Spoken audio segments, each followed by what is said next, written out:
everybody, it's Brad again, Bald Guy's Garage. A little late in to make this video. I already diagnosed it, but figured I'd give you a little heads up in case anybody runs into a similar thing. Working on this nice, pretty Rzr 1000 XP 4-door. Me and Spartan the Wonder Dog. And customer complaint was wouldn't rev over 50 miles per hour. Try and diagnose it, went out and drove it around. RPMs came up fine.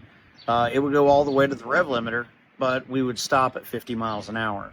So taking the clutch apart, went ahead and I don't know if I can turn this camera around or not. No. So went ahead, pulled the clutch assembly apart, got the cover off, pulled the primary and secondary clutch. You don't need a puller for the secondary, just an impact to get it off there. The primary, you do need a puller. You can order them anywhere. So what I ended up finding, so if you're not familiar with how these clutches work, clutches go up and down, right? Variate as they go. You got a spring and a cap, all the other components that go in here. And so what we ended up finding, this little guy right here. This is the nut that captures this whole assembly. So when I pulled it apart, looking at it, get my fingers in here. So you see this, looked in, saw that gap. You see that gap right there? All right, that shouldn't be there. That shouldn't be there at all. So went ahead, pulled the spring cap or the retaining top plate off, pulled the spring, block washer, Teflon washer, and lo and behold, this nut was on here with about one thread left. Just one. So, what that would do is keep this clutch from being able to expand all the way out. In other words, limiting the top speed gear ratio. So, we're going to go ahead and put this back together now, get it in there. Maybe we'll take it for a test drive and see what goes on. But, you ever end up, if you get full RPMs, no check engine lights, the engine revs as it should, but your top speed is limited, something with the front or the rear clutch is not expanding or contracting as far as it should. This one, the front clutch, the closer this gets together, the faster the belt spins because it's at the top side of the pulley. So with that nut being loose, we would never get the belt all the way to the top, limiting the mile per hour you can go. So I'm going to go ahead and put this back together now. We're going to put just a little bit of Loctite on this nut so that it doesn't come loose again. I can get it to come out of there. All right, we'll get that on there. Unfortunately, I can't hold the phone and do this at the same time, so I'll go ahead and get this on here and I'll get back to you in a minute. Okay, so we've got the clutch back together. Always be careful trying to draw this thing together.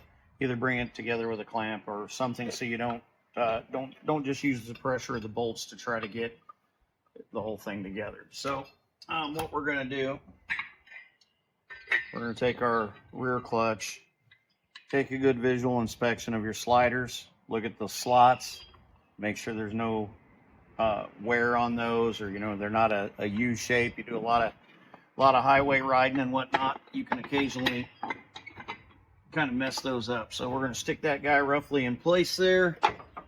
We're going to take the front clutch, we're going to stick it right on, getting them both in place. Get the rear to go on the splines. Not always friendly when it doesn't want to go. Okay. All right. Now we got to find the bolts. So we're going to go ahead and put the front bolt back in there.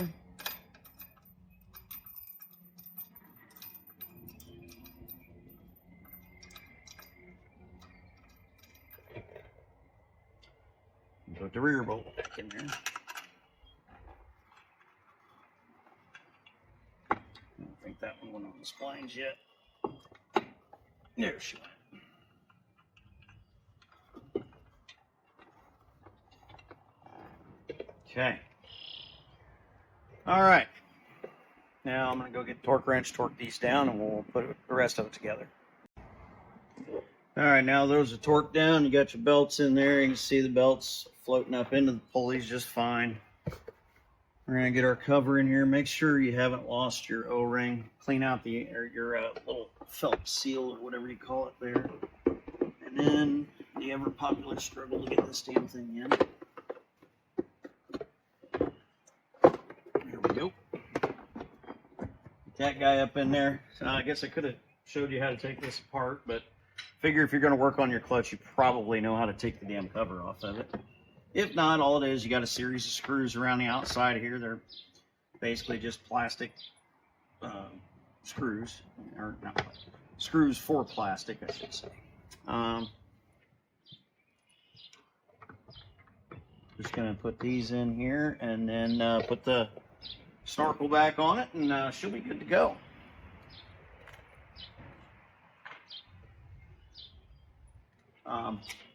Definitely was the problem he was worried about. It doesn't mean there wasn't another problem, which we haven't seen yet. My experience, even though I don't own a Polaris, they are still one of the most reliable in all the years that I've been building them.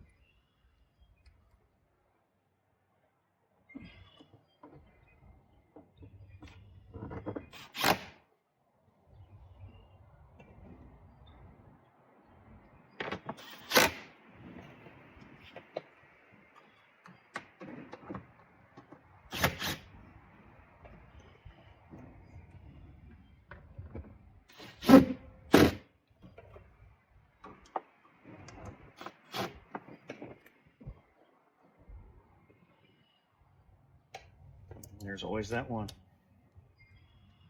Always that one.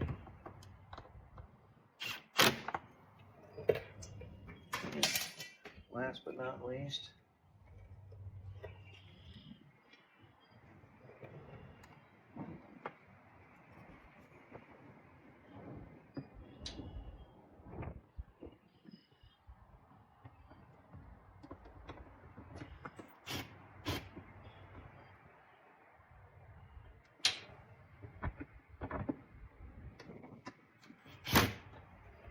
okay, so that's back on. Now all we got left to put on is the snorkel.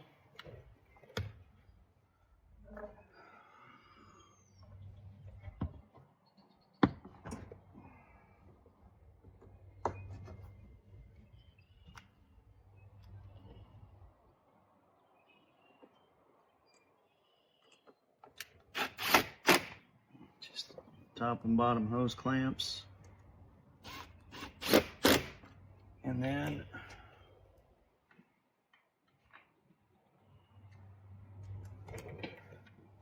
one support bracket. That's looks like it's going to be a pain.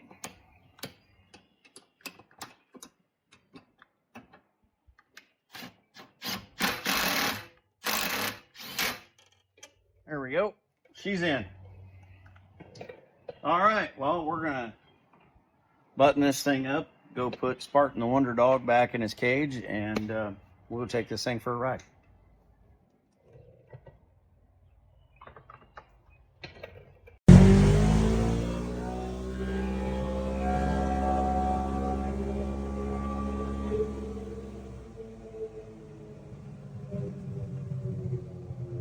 I would say she's fixed.